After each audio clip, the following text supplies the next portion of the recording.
Kano Hausa 24 alfaharin al'umma. Hukuma ta kame wanda ya ɓata wa Malam Ali suna.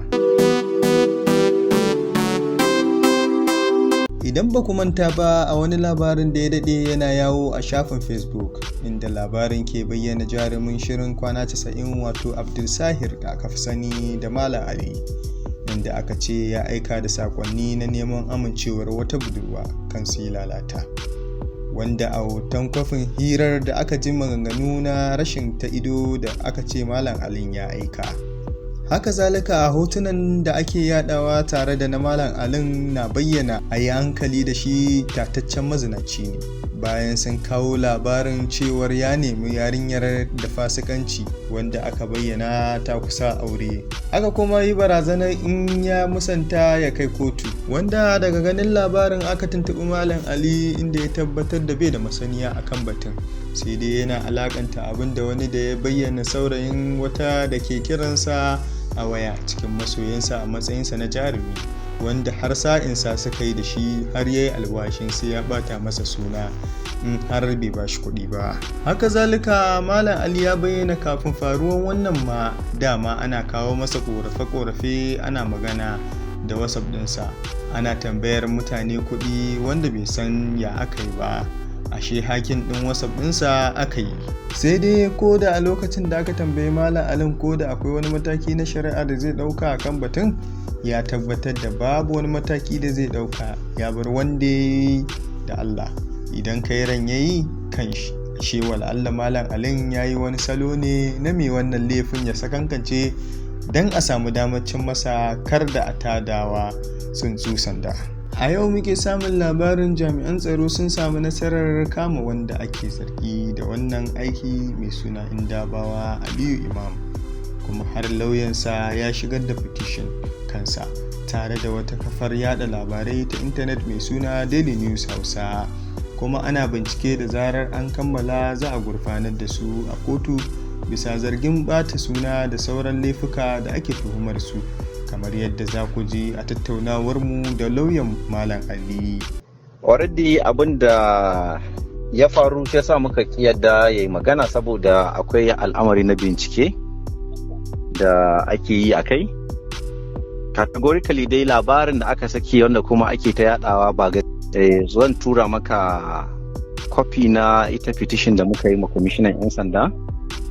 Ban sani ba wannan WhatsApp ɗin kana WhatsApp da ita? So zan tura maka copies din.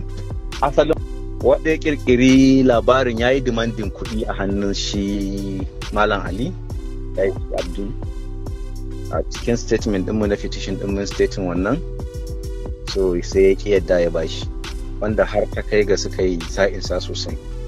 A ƙarshe based on information ɗin da muka amsa daga hannun shi, client ɗinmu ya gaya mana sun yi sa'insa, kuma ya tura mana ma voice na maganan da suka yi wanda ya nemi kudin a hannunsa. Jiya ma ya kira shi yake ce mishi shi wasa yake yi maganin kudin da ya ce masa da sauransu, amma dai damage has already been caused.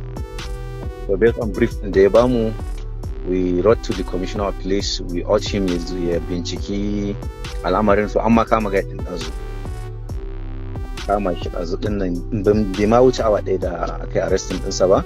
So akwai kuma satin jaridu da suka yi publication na labarin, su ma muna targeting ɗinsu because wannan mun ɗauke shi a matsayin defamatory publication ne, inda mun san ɗan jarida yana da ƙa'ida ta balancing ɗin labari, ba ka san wannan sosai. In ka amsa labari ta ɓangare ɗaya ya kamata ka bincika ɗaya ɓangaren. Ai Ƙur'ani ma ya karantar da mu wannan, in ja'akum fasiqun binaba'in fatabayyanu. Kai verification tukuna kafin ka ɗauki stand. Wannan shine ake nufi da professionalism. So duka jaridun da suka saki labarin mun bincika da yawansu daga ciki ba su da ma rijista da Corporate Affairs Commission of Nigeria. Jaridu ne da suka ba kansu sunaye, wanda kuma wannan sunan based on binciken da muka yi ba shi da ba mu magana da maybe a shar'ance yanda ake yi na janya labari da kuma canja labari zuwa hakikanin gaskiya idan ka ji asalin labarin da ya faru. So ba mu samu daman wannan ba, to mun hada da jarida ɗaya wanda tana daga cikin wanda suka zama root na labarin ita ma a cikin complaint ɗinmu. sauran kuma da suke abin nan din za mu yi hunting din su civilly. A cikin wanda muka yi petition din akan ta akwai wata Hausa Daily News ko Daily News Hausa. Based on binciken mu akan ta mun samu tana kaman daga Gombe take existing.